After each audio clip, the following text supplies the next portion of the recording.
মানে শ্ৰদ্ধাৰ ভূপেন দাক আকৌ মই নমস্কাৰ জনাইছোঁ। ভূপেন দা আমাৰ মাজত নাথাকিল কি হ'ল, ভূপেন দাক কিন্তু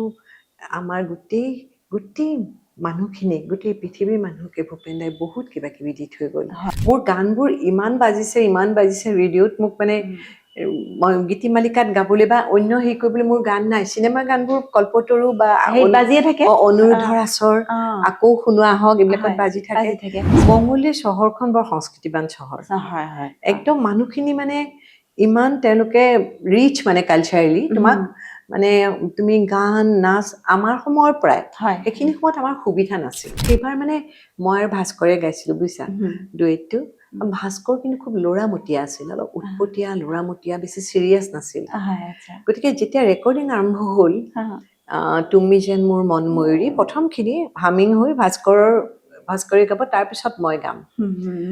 যেতিয়া ভাস্কৰে গালে, তাৰপিছত যেতিয়া মই গালোঁ, মোৰ ষ্টেঞ্জাটো শেষ হোৱাৰ পিছত ভূপেন দাই লগে লগে ষ্টপ কৰিলে, বোলে নাই ৰখা, কোনেও গাব নালাগে, ৰখাই দিলে। আমিতো বুজা নাই কি হ'ল। ভাস্কৰৰ ফালে চাই বহুত ধমকি দিলে। ভূপেন দাই কৈছে যে তই ইমান চেলেং পেটেংকে কিয় গাইছ গানটো, তই জানো নায়কজনৰ ৰোলটো প্লে কৰিব নালাগিব, তোৰ কোনো চিৰিয়াছনেছ নাই। আৰু মোক প্ৰশংসা কৰি ভূপেন দাই কৈছিল যে পাহাৰীক চা, তাই ইমান ধুনীয়াকৈ গাইছে, ইমান ইম'চনেৰে সৈতে তাই সুন্দৰ গাইছে, আৰু তই কিয় এইবিলাক কৰি আছ।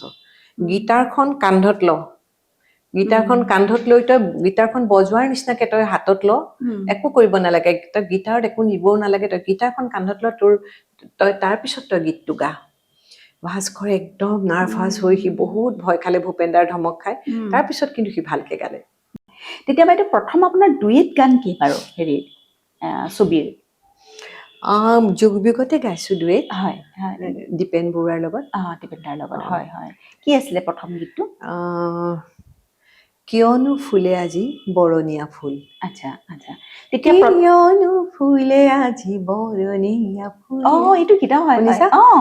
কোনেনো দিলে সানি সোণোৱালী বোল, সোণ শুৱনি ৰূপ দেখি মন বিয়াকুল, বতাহে কথা পাতে শুনি কিনো শুনি। এইটো তাৰপিছত আছিলে ৰিঙা ৰিঙাও, আৰু এটা বিহু আছিলে ইমান ধুনীয়াকৈ সৰজিলে। পিছৰ চিনেমাখন আছিল মোৰ উপজা সোণৰ মাটি, তাতেও গাইছোঁ মই এটা চলো দীপেনৰ লগত, দুটা গান দীপেন বৰুৱাদেৱৰ লগত। আৰু তাৰপিছত গাইছোঁ মই ময়ূৰীখন 1987, বহুত পিছৰ ছবি, মাজত অলপ দিন বহুত বছৰ মাজত গেপ। আৰু তাৰপিছত 87ত ময়ূৰীখনত মই গাইছিলোঁ। সেইখনৰ সংগীত পৰিচালনা কৰিছিল ভূপেন দা। এটা গান তেওঁ নিজে লিখিছিলে, নিজে সুৰ দিছিলে, আৰু সেইটো মই ভাস্কৰ দাসৰ লগত ডুৱেট গাইছিলোঁ। সেই গানটো শিকাইছিল ভূপেন দাই, তেওঁ কলকাতাৰ নিজৰ ঘৰত, মানে আমাৰ দুইটাকে শিকাইছিল। আৰু টেকনিচিয়ান ষ্টুডিঅ'ত আমাৰ যেতিয়া ৰেকৰ্ডিং হৈছিল, ভূপেন দা একদম কাষতে থিয় হৈ আছে। বহুত ভাল লাগিছিল, মানে কেনেকুৱা যে সেই দিনবিলাক কেনেকুৱা আছিল। আৰু ভূপেন দা মানে শ্ৰদ্ধাৰ ভূপেন দাক আকৌ মই নমস্কাৰ জনাইছোঁ। ভূপেন দা আমাৰ মাজত নাথাকিল কি হ'ল, ভূপেন দাক কিন্তু আমাৰ গোটেই মানুহখিনি, গোটেই পৃথিৱীৰ মানুহকে ভূপেন দাই বহুত কিবা কিবি দি থৈ গ'ল। ইমান সহজ সৰল, একদম যেন তেওঁ কথা পাতিলে যেন তেওঁ একেবাৰে আমাৰ লগৰেই, একদম এইটো এনেকৈ বা তেনেকৈ। সেই এটা বৰ ইণ্টাৰেষ্টিং কথা হৈছিল জানাখিনি, কম নে তোমাক? সেই ৰেকৰ্ডিঙৰ দিনা মনত পৰিছে, কওক, তুমি ক'লে কম। কিন্তু কি জানা, হেৰি গানটো ঠিক গাব লৈছোঁ আমি, ৰেকৰ্ডিং হ'ব, আৰু আগৰ সময়ৰ ৰেকৰ্ডিঙৰ কথা তুমি জানা চাগে, অলপ বেলেগ আছিলে। আজিকালি যেনেকে হয় তুমি ডাবিং কৰিব পাৰা, তেতিয়াতো ডাবিঙৰ কোনো প্ৰশ্নই নাছিলে, চব একেলগে হ'ব লাগিব, একেলগে তোমাৰ একদম খালী গলা, তোমাৰ ধুনীয়াকে যাব, ইনষ্ট্ৰুমেণ্ট বহি আছে, বাদ্যযন্ত্ৰীসকল বেলেগ ৰুমত, তুমি হেডফোন লৈ শুনিছা আৰু গাই গৈছা। সৰু ভুল, অকণমান ভুল হ'লেও তুমি মূৰৰ পৰা গাব লাগিব, কোনোবাই যদি অকণমান ভুল কৰে, তেনেকে আমি গাইছিলোঁ সেই সময়ত গানবোৰ। তেতিয়া মানে যিখিনি বাদ্যযন্ত্ৰী থাকে, তেখেতসকল একেটা ৰুমতে থাকে নে? নহয়, তেখেত এটা বেলেগ এটা ৰুমত থাকে। আৰু মই মোৰ মাইক্ৰফোনেৰ সৈতে মই এটা ৰুমত আছোঁ, আৰু মোৰ সংগীত পৰিচালক ধৰা ৰমেন দা আছে, বা ডক্টৰ ভূপেন হাজৰিকা আছে, তেখেতে মোৰ ওচৰত আছে। তেনেকে সেইবাৰ মানে মই আৰু ভাস্কৰে গাইছিলোঁ বুজিছা ডুৱেটটো। ভাস্কৰ কিন্তু খুব ল'ৰামতীয়া আছিল, অলপ উৎপতীয়া ল'ৰামতীয়া, বেছি চিৰিয়াছ নাছিল। গতিকে যেতিয়া ৰেকৰ্ডিং আৰম্ভ হ'ল, তুমি যেন মোৰ মন ময়ূৰী প্ৰথমখিনি হামিং হৈ ভাস্কৰে গাব, তাৰপিছত মই গাম। যেতিয়া ভাস্কৰে গালে তাৰপিছত যেতিয়া মই গালো মোৰ ষ্টেঞ্জাটো শেষ হোৱাৰ পিছত ভূপেন দাই লগে লগে ষ্টপ কৰিলে বোলে নাই ৰখা কোনেও গাব নালাগে ৰখাই দিলে আমিতো বুজা নাই কি হ'ল ভাস্কৰৰ ফালে চাই বহুত ধমকি দিলে ভূপেন দাই কৈছে যে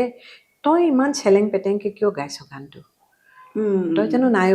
নায়কজনৰ ৰোলটো প্লে কৰিব নালাগিব তোৰ কোনো চিৰিয়াছনেছ নাই আৰু মোক প্ৰশংসা কৰি ভূপেন দাই কৈছিল যে পাহাৰীক চা তাই ইমান ধুনীয়াকৈ গাইছে ইমান ইম'চনেৰে সৈতে তাই সুন্দৰ গাইছে আৰু তই কিয় এইবিলাক কৰি আছ গীটাৰখন কান্ধত ল গীটাৰখন কান্ধত লৈ তই গীটাৰখন বজোৱাৰ নিচিনাকৈ তই হাতত ল একো কৰিব নালাগে তই গীটাৰত একো নিবও নালাগে তই গীটাৰখন কান্ধত ল তই তাৰপিছত তই গীতটো গা ভাস্কৰে একদম নাৰ্ভাছ হৈ সি বহুত ভয় খালে ভূপেন দাৰ ধমক খাই তাৰপিছত কিন্তু সি ভালকে গালে এইবিলাক মানে সেই সময়ত হোৱা ঘটনা কথা নহয় মানে কেৰেক্টাৰটো নিজে প্লে কৰিবলৈ তেখেতক কৈছে মানে হিৰো হৈ ল'বলৈ কৈছে তুমি হিৰোৰ এক্সপ্ৰেছনটো তোমাৰ গানত ফুটি ওলাব লাগিব সেইটোতো হয়েই বাৰু কিন্তু সি অকমান হয়তো ইমান চিৰিয়াছলি গোৱা নাছিল সেইকে ভূপেন দাই ভাল নাপালে মানে তাৰপিছত আমাৰ দুয়ো কাষত ভূপেন দা থিয় হৈ আছে ৰেকৰ্ডিঙৰ গোটেই গানটো দুটা তিনিটা টেক ল'ব লগা হৈছে খুব দীঘলীয়া গান আছিল তেতিয়া ধৰক যদি কোনোবা এটা ষ্টেঞ্জাত মানে কোনোবা এটা পেৰেগ্ৰাফত যদি অকমান ভুল হয় তেতিয়া অকল পেৰেগ্ৰাফটো গালে হয়নে না আকৌ মূৰৰ পৰা গাব লাগিব পেৰেগ্ৰাফটো গালে নহ'ব এতিয়াৰ মানে সেই সময়ৰ একদম বেলেগ আছিল চব বেলেগ আছিল তেতিয়া ৰিহাৰ্চেলো চাগে আগতে বহুতবাৰ কৰিব লগা ৰিহাৰ্চেল কৰিছো মই কিন্তু ভূপেন্দ্ৰৰ গানটো মাত্ৰ এদিনেই কৰিছো সময় নাই কলিকতাত গৈ বাকী গান আৰু তিনিটা গান আছিলে তিনি চাৰিটা তেতিয়া সংগীত পৰিচালনা আছিল জিতেন বৰুৱাৰ তিনিটা গান জিতেন বৰুৱা হ'ল এটা গান ভূপেন দাৰ আৰু ভূপেন দা এটা চলো গাইছিলে নিজে এই ছবিখনত সেইটো ভূপেন দাই লিখা সুৰ কৰা এইটো গান মানে ভূপেন দাই নিজে ক'লে ভাস্কৰ আৰু পাহাৰী এইটো গান মই কৰিম সেইকাৰণে তেওঁ এদিন সময় পাইছো জানা এদিন মানে তেওঁৰ ঘৰৰ মজিয়াত তেনেকে বহি ভূপেন দা হাৰমনিয়াম লৈ গানটো লিখি থৈছে লিখি দিলে আমাক দুয়োটাকে দুয়ো চাইছো মুখস্থ কৰিবি তহঁতে তেতিয়া চাইও গাব পাৰিবি শিকি ল ভালকে ভূপেনে শিকাই দিলে ইমান লগে লগে মনতো থাকি গ'ল ইমান ভাল লাগিল নহয় সেই গানবিলাকে মানে এবাৰ মনত সোমাই যোৱাৰ পিছত গুণগুণাই থাকিলো গুণগুণাই পিছনা ৰেকৰ্ডিঙে কৰিলো মানে ওলাই নাযায় আচলতে সেইবোৰ একদম ইমান মানে হাড়ে হিমজে সোমাই গৈছে আপুনিতো জয়ন্ত হাজৰিকাকো লগ পাইছে ৰাণা দাক পাইছো কিন্তু মই বৰ বেছিকে নাপালো তেওঁ সেই মানে ধৰা আমাৰ জাজ হৈ আহোঁতে পাইছো আৰু তেনেকে তাৰপিছত মোৰ মানে মই BSc পঢ়ি থাকোঁতে মোৰ বিয়া হৈ গ'লতো মই শ্বিলঙলৈ গুচি গ'লো সেই মাজৰ সময়খিনি অকণ মোৰ গেপ থাকিলে আৰু ৰাণা দাক অনুষ্ঠানবিলাকত তেনেকে পাইছো কিন্তু তেখেতৰ লগত মই গীত গোৱা নহ'ল আপোনাৰ বিয়া মানে কি আপোনাৰ বিয়া অলপ সোনকালে নেকি মই BSc ফাইনেল ইয়াৰত মোৰ বিয়া হৈছে আৰু মই তাৰপিছত মই শ্বিলঙত আছিলো আৰু গানবিলাক কিন্তু মোৰ ছবি গানবোৰ পঢ়ি থাকোঁতেই কৰা এইবোৰ ৰেডিঅ'তে পিছত হৈছো এই শ্বিলঙলৈ কিহৰ কাৰণে আপোনাৰ মোৰ হাজবেণ্ড তাতে পোষ্টিং আছিল ভিনটোৰ কি আছিলে মানে তেখেত ইলেক্ট্ৰিকেল ইঞ্জিনিয়াৰ আছিল আচ্ছা তাত আছিল তেখেত তাতে পোষ্টিং আছিল তেখেতৰ ঘৰ এনে অৰিজিন ক'ত আছে এওঁলোক উজান বজাৰৰ অৰিজিন উজান বজাৰৰ হয়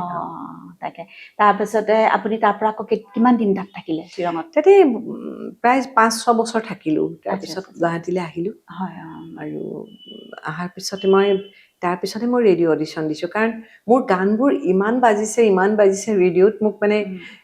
মই গীতিমালিকাত গাবলৈ বা অন্য হেৰি কৰিবলৈ মোৰ গান নাই চিনেমা গানবোৰ কল্পতৰু বা বাজিয়ে থাকে অনুৰোধৰ আচৰ আকৌ শুনোৱা হওক এইবিলাকত বাজি থাকে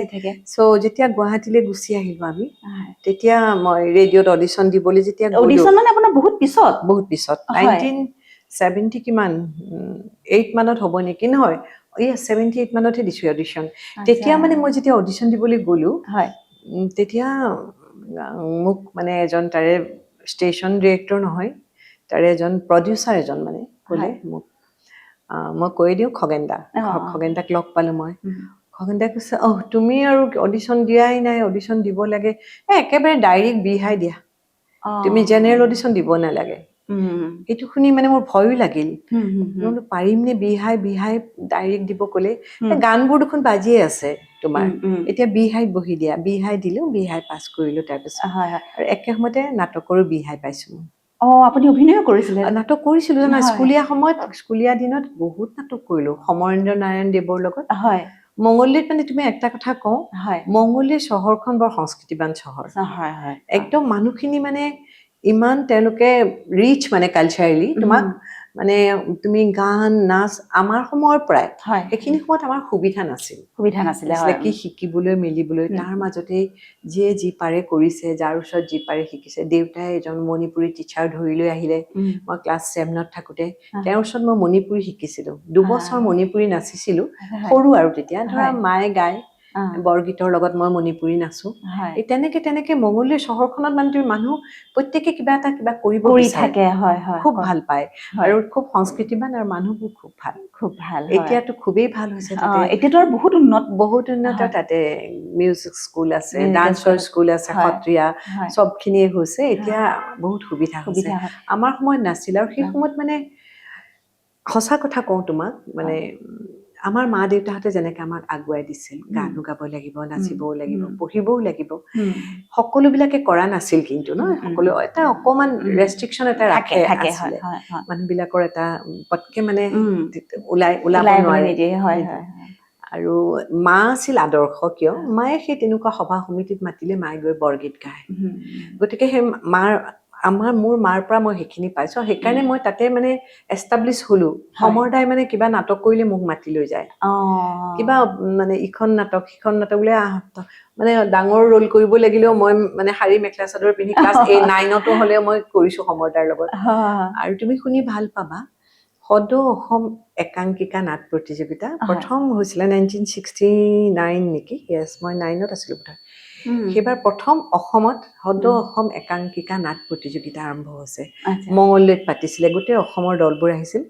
আৰু সমৰদাৰ ৰচনা আৰু পৰিচালনা যিখন ভিক্ষা নাটক হৈছিলে সেইখনে বেষ্ট ড্ৰামা পাইছিলে আৰু তাতে নাৰী চৰিত্ৰটো মই কৰিছিলো